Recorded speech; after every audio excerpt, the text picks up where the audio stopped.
Fed just announced its 10th straight rate hike. So what does that mean to you, the home buyer? And when are we going to get off of this roller coaster with the Fed? But before we jump into that, make sure you hit the subscribe button below to stay on top of all of the latest Huntsville, Alabama real estate news. So in the Fed speech, they omitted some key language, which a lot of people are interpreting that the Fed is going to make this the last rate hike. So the 10th straight rate hike, could this be the last rate hike? Well, it looks like it may be, at least for the time being. And so the question is, how is that going to affect everybody, especially as a home buyer? As a home buyer, treasuries are starting to come down, or long-term treasuries. Now, short-term treasuries are actually going up due to the potential US debt default, but long-term treasuries are actually decreasing, and long-term treasuries are actually more tied to 30-year fixed mortgage rates. And so it's possible that we actually see mortgage rates, especially 30 and 15-year rates, start to come down over the short term and even long term. I asked a mortgage broker here recently what the average rate was, and we're looking around 6.5% conventional, around 6% VA, FHA. And so with that, that's a lot more affordable than we've been with, rates above 7%.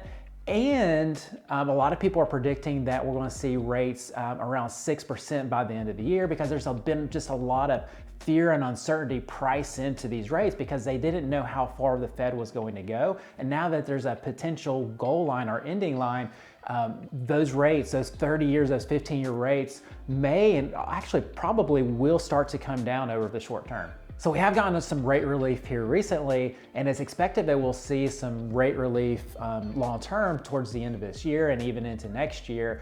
In the short term, we may see a lot of volatility, especially with all this volatility with bank stocks, especially these regional banks who have recently either failed or there's rumors of additional bank failures. And so that could create some instability in the marketplace. The potential debt default obviously could create a lot of unknown and uncertainty in the mortgage market in the short term. And then the other thing with this as well is a lot of lenders have been losing massive amounts of money, losing money on every mortgage that they make. And so the question is, how much of the potential rate savings that the lenders get, how much of that are they going to pass on to the consumers, and how much of that are they going to try to hedge their bets in case rates do go back up, or just trying to recapture some of that profit that they've lost. So on a side note, when are we going to get off of this roller coaster, which is the Fed, where we're having these extreme highs and extreme lows in the economy, which is really just market manipulation? It's not true capitalism. So we no longer have that in this country. We just have Fed manipulation within our marketplace.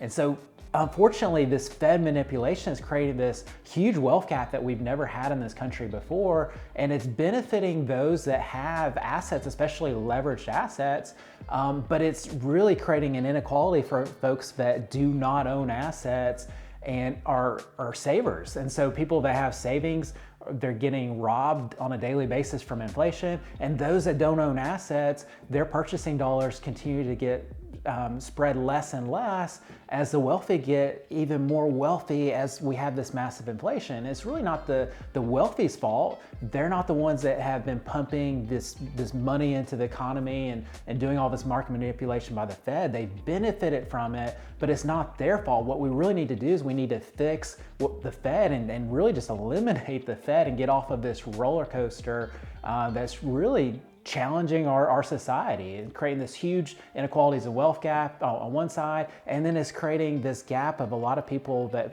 shrinking middle class, and then also, a lot of people that can not build wealth through real estate and owning assets, because you have inflation of asset values in terms of real estate, you have higher interest rates, and where a lot of people are just priced out of the market. And that's where you build wealth in this country. 40 times net worth increase when you own a home versus just renting. And the Fed is really destroying that. And unfortunately, when an organization like the Fed comes out and says, hey, we want to destroy jobs, how is that good for America? Why do we want to be from one extreme to the other? Let's take the Fed out of the equation and just let the market do what the market should do. So with as bad as things are right now here in the US, that could certainly be much worse. A lot of people are saying the US has the cleanest dirty shirt of any shirt kind of around the world. And you look at other countries like Argentina, we just had a Fed rate increase of 0.25%. They just had a Fed rate increase of 3%, bringing their overall rate to 81% because they're fighting inflation, which is predicted to be above 100% for this year. So as bad as our inflation is here, it definitely could be a whole lot worse as it is in other parts of the world. So you might be thinking, with everything that's going on, banking crises, debt crises, high interest rates, the Fed, what should I be doing? And as a home buyer, so if you're a renter, I would be looking at purchasing a home because, again, 40 times the net worth of homeowners versus renters. And there's actually a survey out there that this high inflationary environment is actually creating additional demand long-term for housing because people are seeing how the negative effects of high inflation can destroy your wealth and destroy your buying power in terms of increased rent, increased home prices. And so it's actually going to increase the demand for housing long term. And the other thing I would recommend people do is try to move their currency out of fiat system that we have, because our currency really isn't money. Money is a store of value, but our money is not a store of value because it becomes less and less every year. You used to be able to buy, I think it was 10 tomato soup cans for $1, and you can't even get a single tomato soup can for $1 today. So that value of $1 continues to get less and less. And so move that money out of this fiat currency where they can just create more and more of it into something that's going to have lasting values, hard assets such as buying a home, buying physical metals. Real estate really has been one of the biggest proven wealth generators over the history of time.